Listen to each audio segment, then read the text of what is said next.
Hey, what's up, everybody? Thank you so much for joining me. I have the beautiful Miss MaQueba Massey here. She has blessed me to be on my show, and I absolutely love what she has and what she's going to be talking about with you guys today. So, thank you so much for joining me, Miss Massey, with Let's Talk About It, Jen. And we're going to talk about it tonight, okay? Yes. All right, darling. So introduce yourself to the world and let them know who you are. Gotcha. Okay. Well, hey, everyone. And first, Jennifer, thank you for even allowing me to be on your show. I absolutely love your platform and what you're doing for our community. So thank you for that. But just like Jennifer said, I'm MaQueba Massey, the founder of Financial IQ LLC. And my business provides financial literacy flashcards. That way that we can, so the whole purpose of my company is to eradicate poverty by changing the narrative on the discussion of finances to break generational curses. And so that's what I'm here to do, to make sure that we are having conversations about finances, because we done came far too long. And right now it's like 2020, everybody said it was a bad year, but no, this is our year to show up and show out. Absolutely. Absolutely. I love it. So tell us the story behind Financial IQ and where you got the name from. Okay. Oh gosh. So it's a long story. Hey, we got time today, honey. We got time. No, but okay, so the name, I think that pretty much just came about. I love like content creating, right? And I've taught financial literacy for a while now. I've been interested in it since I was 19 years old.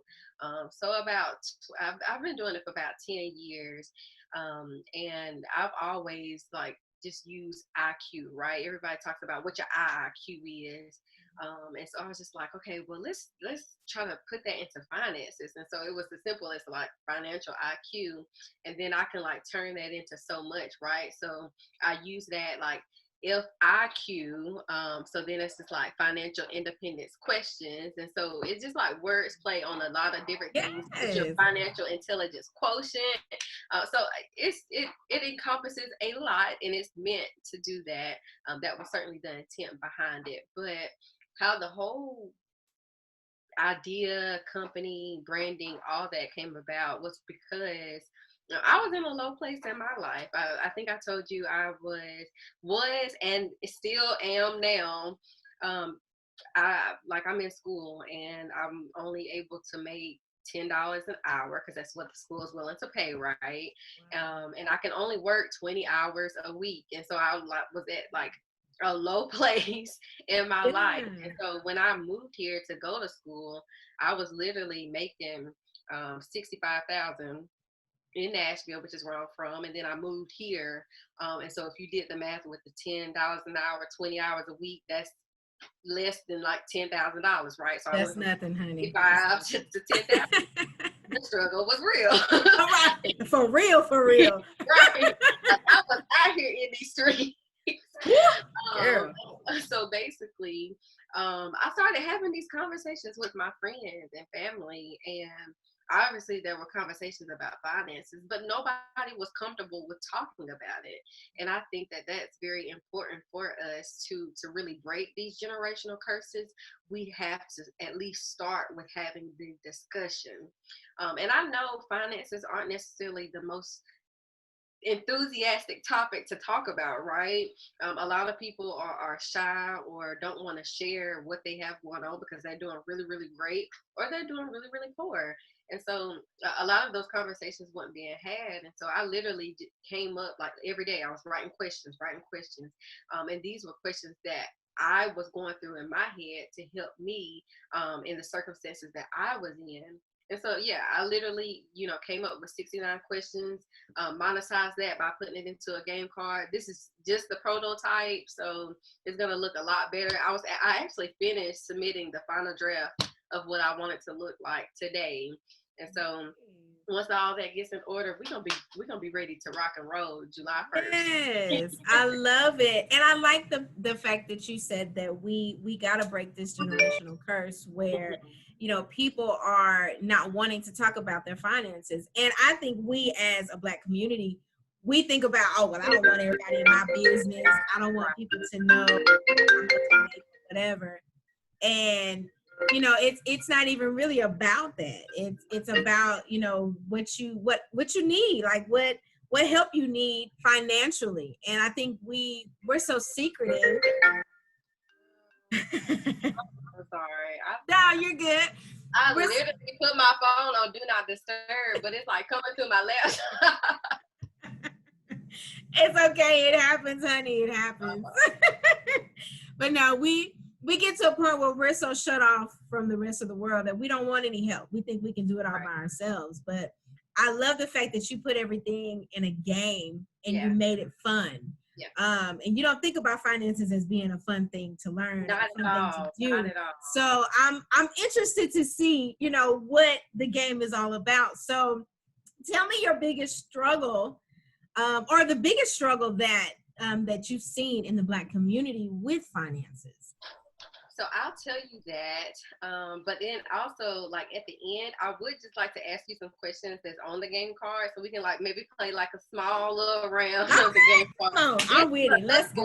Let's go. Okay. And so I'll wait till the end if you want to in the end, whatever you like to do. But the biggest struggle that I've really seen in the Black community is, and I'm gonna sound like a broken record, but it's just us not simply having the discussion.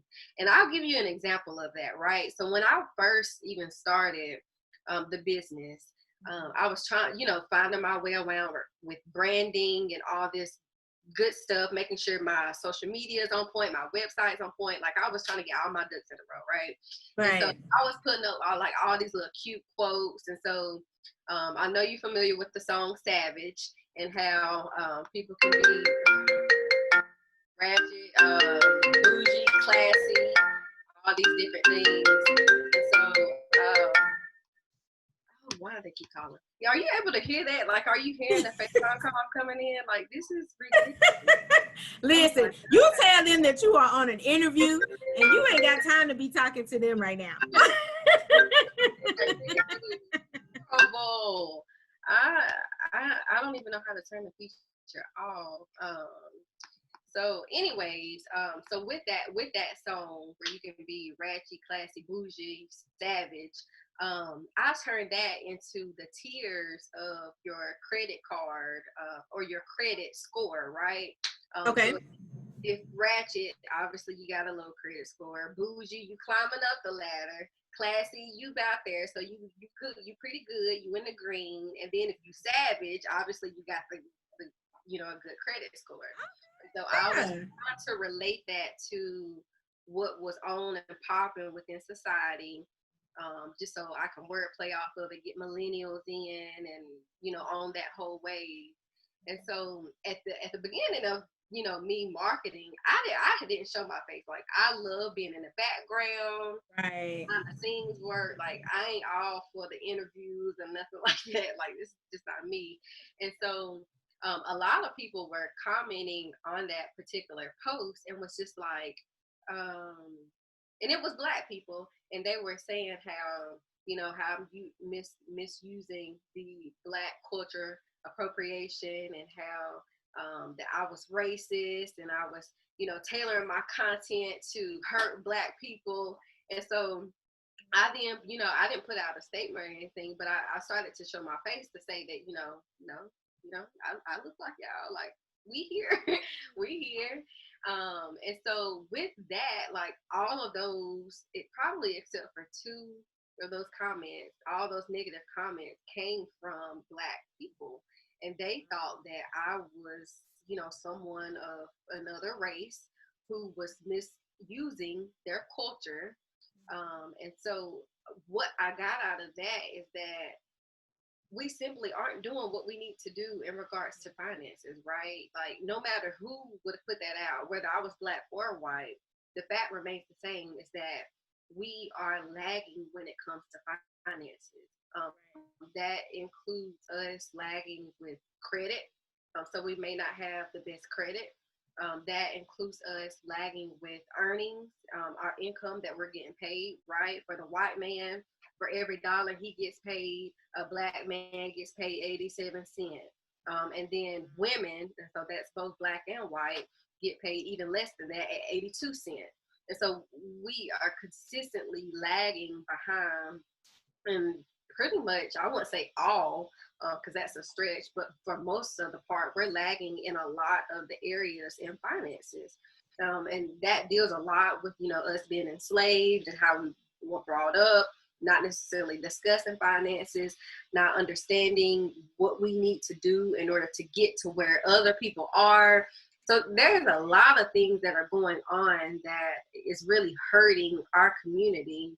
But everything that I just said, all of that is going to start with a discussion.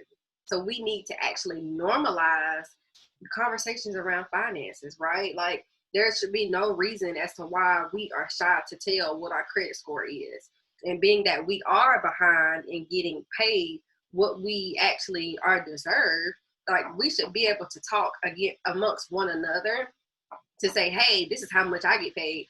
How much do you get paid? Because right now it's all like, okay, I'm gonna hush up about how much I get paid because I don't want her to think that, I get paid more than her and then she's not gonna like me. Like, we should be together and be like, no, I get paid this, what do you get paid?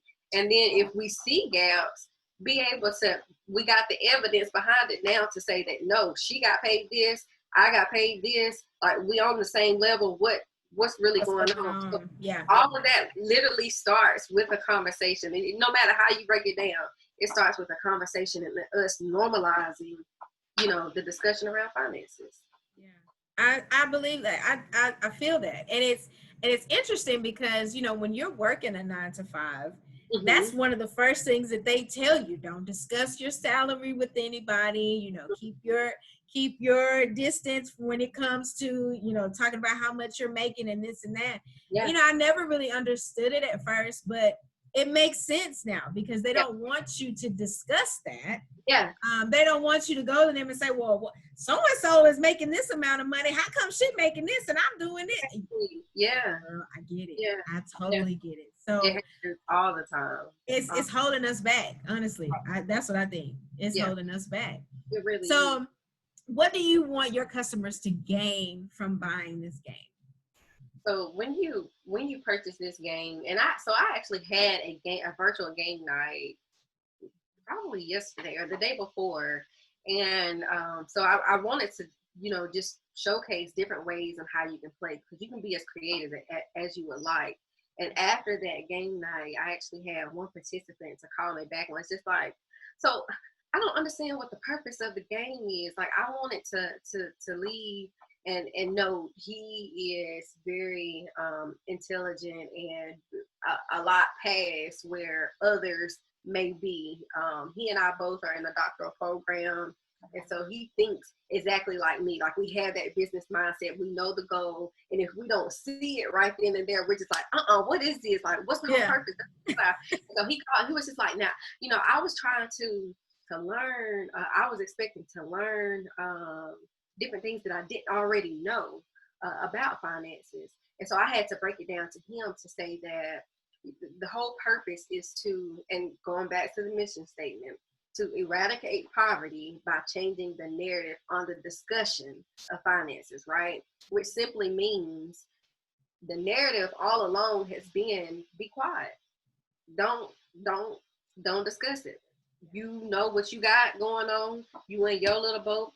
I'm in my boat. You doing good for yourself. I'm over here barely making it. If we both making it, just, it is what it is. And I'm just like, no, that we deserve way more than that. We've been taught better than that.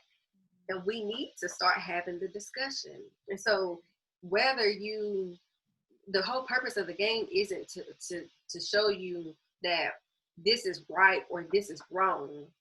It's to say that, Jennifer may have a childhood memory of this, which is why her relationship with money is really good and outstanding, and she can, when she gets paid, she can save her money. Whereas MaQueba, when she was growing up, her childhood memory of money can be something that's, of torture, and which impacts her relationship with money. And so by being able to discuss what our childhood memory is of money, or a bad financial advice that we've received, and then how that impacts our relationship going forward with money, like all of that plays a role into it. And so it's not necessarily to say that this is what's right or this is what's wrong, but it's to understand the perspectives of other people and their walks of life, so that, because what is right for one person is not going to be the right thing for the next person, right? Right.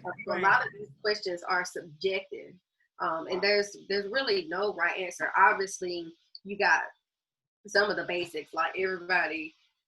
I mean, not that they know the range of the credit scores, but you do know if you have pretty much a 700 credit score and above, you pretty much good off. And so, obviously, it has those basic or common understandings of finances, but a lot of it is going to be subjective, so that you can see what MaQueba necessarily did good in, and you can also see what Jennifer may have did bad in, and what she could have did to possibly change it, so that she can have a little bit more of a stability in her finances, to be a little bit more like MaQueba, different things like that. So that's what I want people to get out of the game, is to learn what others are doing, whether it be good or bad, and take what you can implement, and implement that in your own practices, so that you too can become financially independent. Nice. Okay. I like that spin on it. That's, you don't look at it like that. It's okay. Yeah. That's what's up. I like that. Okay. So tell us about your journey to entrepreneurship. Like, what was the journey like for you? Because I know everybody has different journeys, everybody has different stories. But what was your journey into entrepreneurship? Ooh. So it's been a journey for real. Let me just say that. And what I tell you, I don't know how many people you've interviewed. I don't know what they say, but literally every entrepreneur, and let me not say every, because that's really dramatic. But I would say most entrepreneurs will tell you, you know how some of them are just like, in order to start a business, all you gotta have is this, or all you gotta have is this, and I only put up $1,000, and I was able to jump start my career and all this other stuff. It's not as simple as that, and I say that because there are a lot of things that we, as individuals, need to do in order to have our business be sustainable, which means that it's not going to just be here for the moment, and then after the moment passes, you don't hear from us no more. It needs to be profitable, and it needs to have the proper legal documentation in place. That way that you can be in compliance with your state, the government, as well, so that you can receive grants, you can receive funding.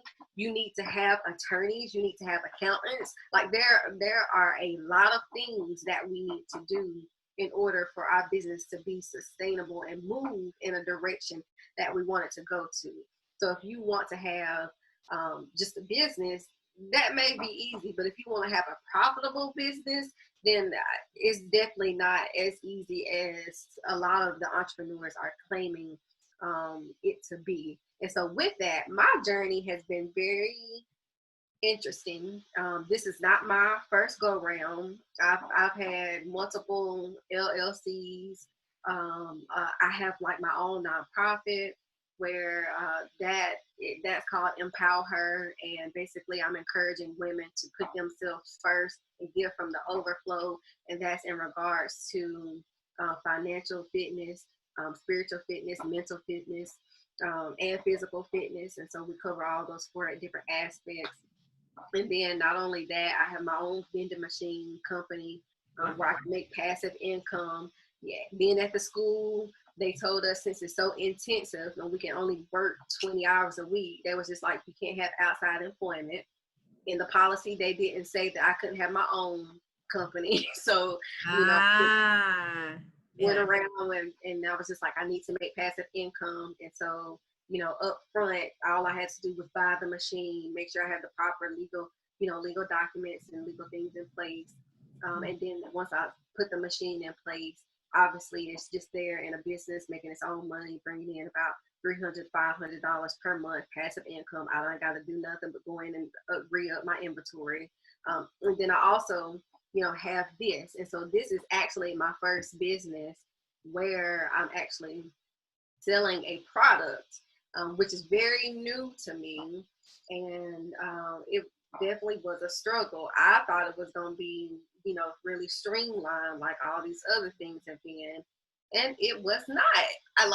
It was just so many, I have learned how to build a website. I have learned how to content management, social media management.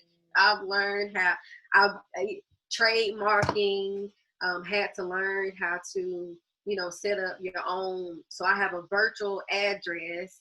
That's important because I don't want to put my home address because if somebody get mad at me, I don't want them to come find me, right? Right. So many things that I did not know, girl, that I had to go through. And then it was just like,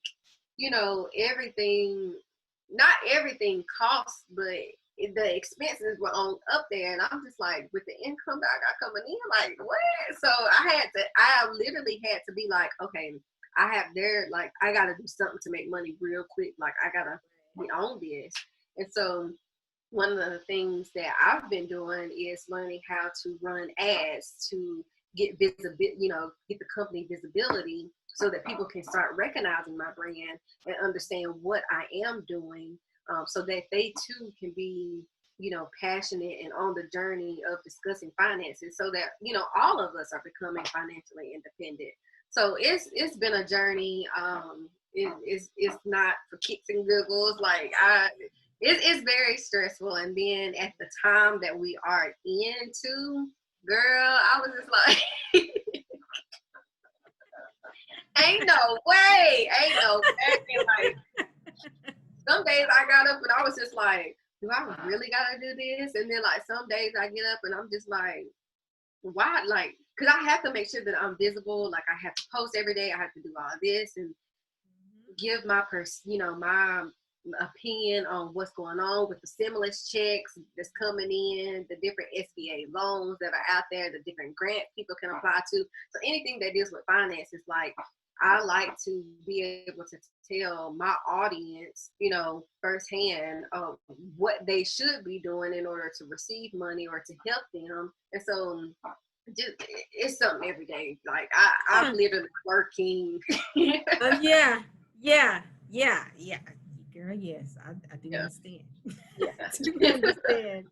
So with that being said, what information would you give, or what nugget would you give to someone that is starting their own business, that's getting out there? They really don't know how to get started, but they know that they have something, they have a plan, they have, they have a product or they have a service that they want to give to the world, but they really don't know how to get started.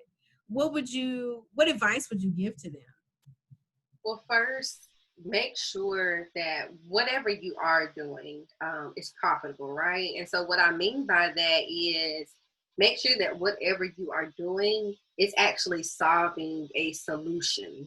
And so everybody has problems, and everybody does not know what it takes in order for their problem to be solved.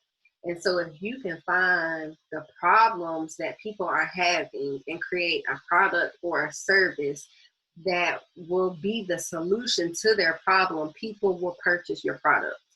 And so that's with like you, for an example, Jennifer, some entrepreneurs may not be getting the proper visibility that they need to tell people about their company, tell people about their business and about their journey.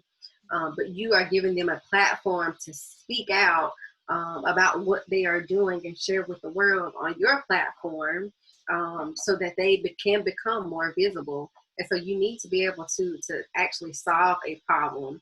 And then once you do find whatever that solution is, make sure that you are becoming visible to your particular audience. So you want to make sure that you research your audience. What would your audience look like? Literally walk through step by step and say that, okay, if I am a beauty company, right, and I'm creating, face scrubs for people, well, my ideal audience, I can say, would be, let's just say, for an example, Black women who has, marks on their faces, black dark spots on their faces. And so, and I want, they can be a millennial, they can be in school, they can be out of school, whatever that looks like literally go step by step of what your audience would look like and name them and all. That's what I did. Like, I had so many Talamikas, Karen, like, I was just like, this is my ideal audience. They got names, right?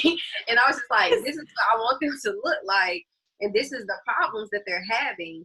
And once I was able to identify the problem and what they were looking like, and then take through my head of what they would need, I was then able to use the language that they're using. And so I would just literally go on social media once I had in my head and wrote down on paper what my particular audience would look like.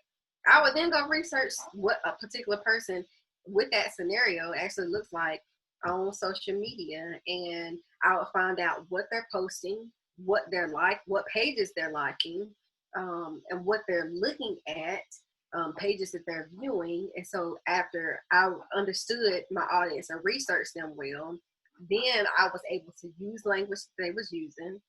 So a lot of them were talking about they don't know what scholarships are out there. They don't know what grants are out there. Okay, well, I'm gonna start going live on different grants that are available out there. And then that would attract people to my page. Then once I got people to my page, then actually running an ad to them so that they can be able to see, like, if they don't go to my page and opt in for a mailing list, or if they don't, purchase a product, then running an ad to them to say, hey, these are the benefits of this particular company. And so making sure that I draw them closer to me so that they can, start resonating with my brand, know what I'm doing, different things like that. So yeah, those 3 things: solving a solution, making sure you're visible, and then from there, researching your audience, and then making sure that your audience they are resonating with what you are offering by using their own language. And then from there, the sky's the limit. That's what's up. I like that. Come on. Listen, I may have to start doing that because look, listen, it's a full-time job. Like, people don't understand that being an entrepreneur, you are doing a full-time job. Like, you have to do your research. You have to make sure that you are on top of your game. Right. I mean, it's a whole thing that you have to do, and you have to be one step ahead of everybody else that's in your particular industry. So, yes, absolutely. And you go imposter syndrome. Like, I don't know, have you ever experienced imposter syndrome where you just like, oh, I can't do it. Like, somebody already out there doing it, and I'm just like, yes. And I think every entrepreneur, if they say they haven't gone through that, they're lying. You can't tell me that you haven't gone through that.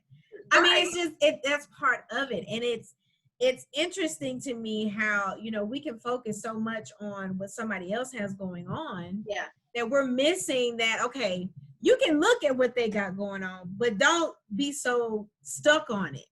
Take what you need from that person and then kind of make it your own. Right. And I totally get it. I get it. I get it. And I wish that some people would get it too. It's the all-time struggle, but you know what? It's okay because we got each other. Like, we building a community for ourselves. So absolutely, and I'm all for it. I mean, I want to see our community come together like it should. I mean, there's so many amazing Black owners that are out there that have products that are so much better than what you buy in the store. So if we come together, come on, man. I just God's the winner, right? God, listen, we above. We go beyond. We go beyond the stars. I'm all the way telling you. to heaven. Yes. Come on, girl. Don't do that. Don't do that. Really. But listen, okay, so let's get this game. I wanna see this. I wanna see how it works. Gotcha. So I got 4 cards out, and we'll go with how many ever you would like to begin. Okay. Okay, y'all pay attention now. Y'all listening. Y'all watching. Come on now. So there's like 6 or 7 different categories, but I have out right now in front of me general questions. So I have like general questions, debt questions, income, savings, investment. But these right here are general questions and debt questions. So the first one that I think I'm going to ask you is a general question.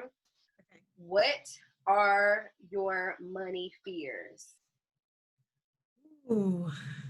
Real time? No, seriously though.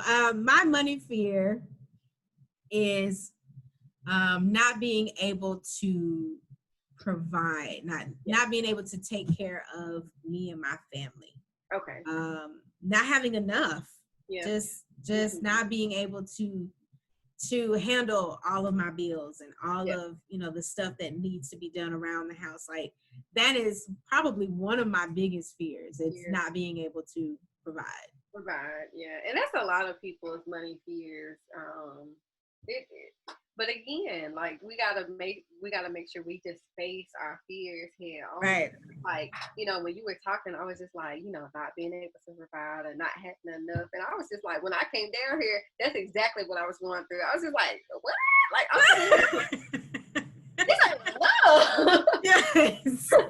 But the good thing about us, right, that, we haven't had nothing for so long that we can do anything, with nothing. So it's just like, once you go through it and you can kind of like pick up, like obviously you ain't trying to stay there forever. Like you pretty much in hell, but who gonna stay in hell, right? So we got to make sure that we continue and push through. And I think that as Blacks, I think that that's something that we certainly have because we've already been doing this, for so long. And so that's always been helpful. But oh yeah, for sure. And not to say that, my faith is not there, but I'm just being real. Yes, I do believe in God. I know He will provide. He is the great provider. I get that.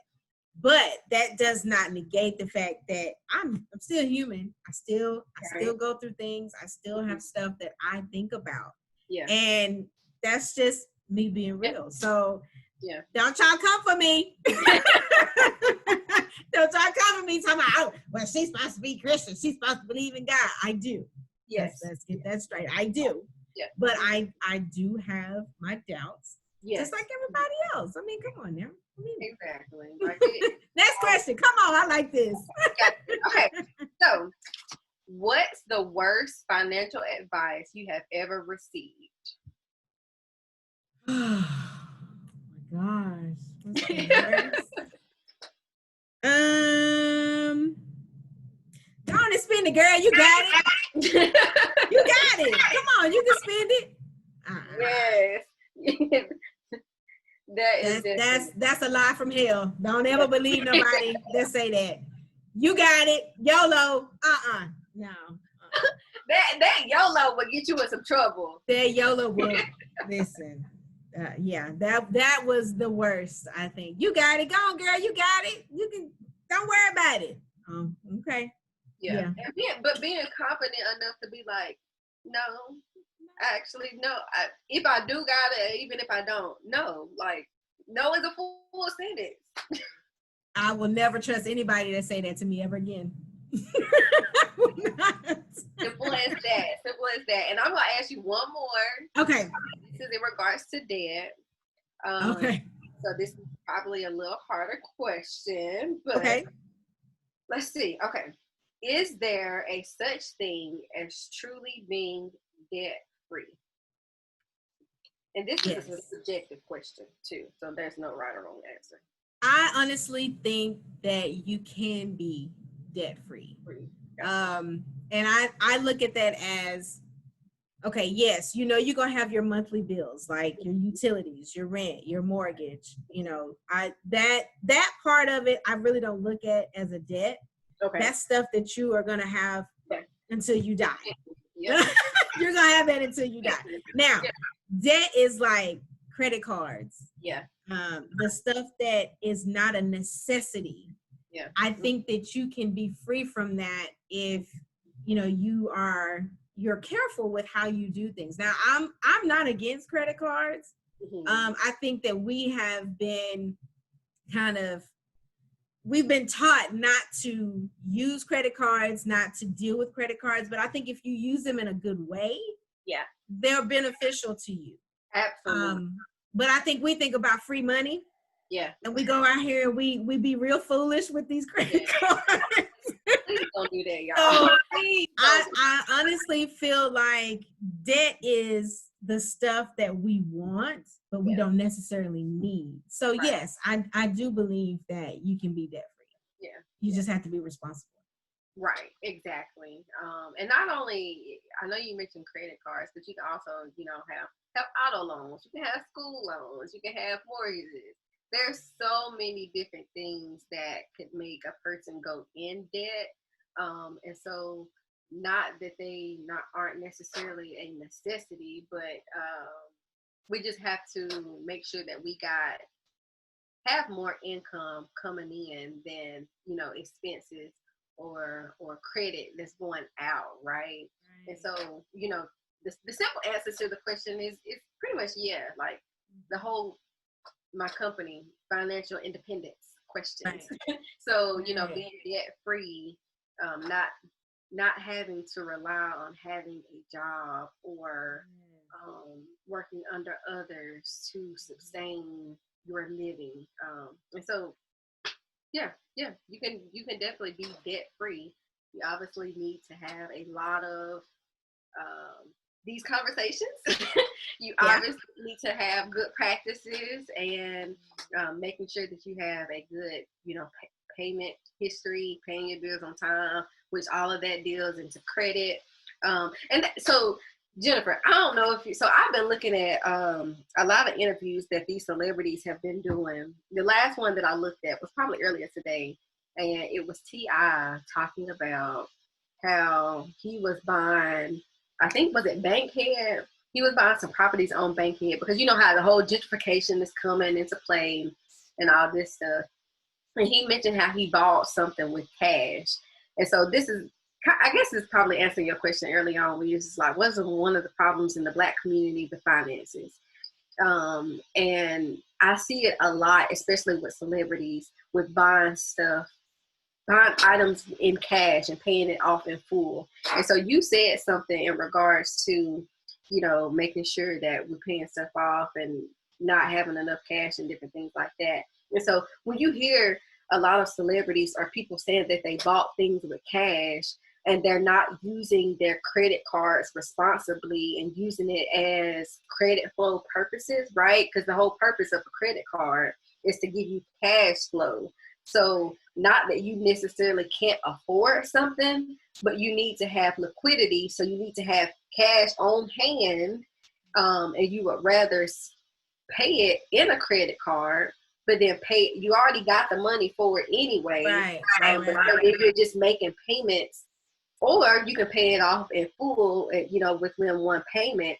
But the important thing to know with that is that you need to actually, use your credit card for what it's worth. Just like Jennifer said, like there's a purpose in a credit card. And if we use it right, it can help you. And so by being able to use your credit card and let it actually hit in the bank in the statement and then paying it off within that one-time payment or several payments over time, that's going to bump up your credit score because one, you're showing that you have good credit history, you can pay your bills on time, and all this good stuff. So it helps in a lot of ways. So if you use it how you're supposed to, like Jennifer said, it can definitely help you. So that's one of the little nuggets I wanted to drop as well. But okay, now I'm gonna shut up.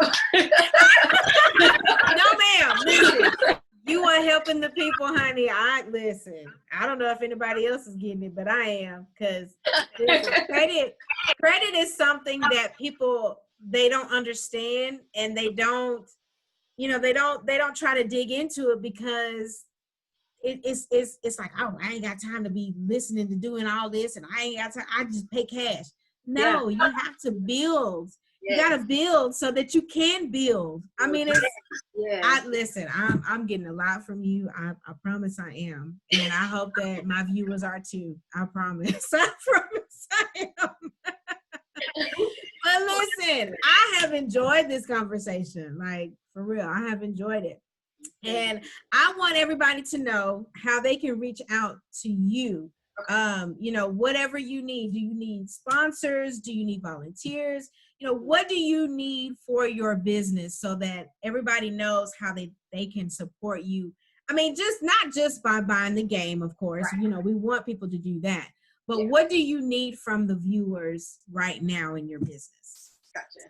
Okay, so I would definitely say a little goes a long way, and so I am looking for investors. I'm looking for partners. I'm actually looking to hire a couple of virtual assistants, and not only that, but something small that anyone can do is literally just share what I'm doing and how it's going to help not only our community, but several communities, right? And so whether that's through you telling someone, whether that's through you liking a post, sharing, commenting, engaging, signing up for virtual nights when I have or offer these particular virtual game night sessions, anything that you can do as of right now, I would be more than happy to welcome you with open arms. And so there's nothing too small nor too big. We're taking it all. If you want specifics, I'm happy to have a discussion with you all offline. And because there's a lot of different ways that you can help. And I want it to be as seamless and as comfortable that what is convenient and fits for you, right? And so if you have those questions or you want to know how you can help, you can definitely I'm on social media, so FI Questions. Again, that's just FI Questions. It stands for Financial Independent Questions. That's on Facebook, that's on Instagram, that's also on Twitter. I'm on there pretty much, not 24/7, but I am as responsive as I can be because I provide great customer service, because I know that that's lacking within our community. So I'll put that first. So you can DM me, you can comment me. Also, if you want to email me, I don't know, Jennifer, how you plan to put this up, but if you could attach my email to it, that would be great. But if she does not do that, for whatever reasons that may be, my email is financialIQllc@gmail.com. And so I can be reached there as well. Okay. Well, there you have it, folks. Miss MaQueba Massey. She has dropped the mic tonight on the finances. But yes, y'all make sure you follow her. I will definitely put your links in the comments. So make sure y'all reach out to her, y'all. She has got some amazing information. And we all need a little financial help. I mean, everybody has not got their money together. And if you say you do, you don't. You're lying. I'm just saying. Just saying. We can always do better, y'all. We can do better. We can definitely do better. There's too much money out here for us not to be getting it. I'm telling you. So thank you so much for being on the show. I'm so excited for the game. I'm excited to see your business grow. And I'm excited that, my viewers are going to be supportive. Okay. So thank you guys for watching. Miss Massey, thank you for being on the show and letting me have you on my show. Absolutely. You guys, that is my time. I thank y'all for watching. And we just talked about it. All right. Peace. Perfect.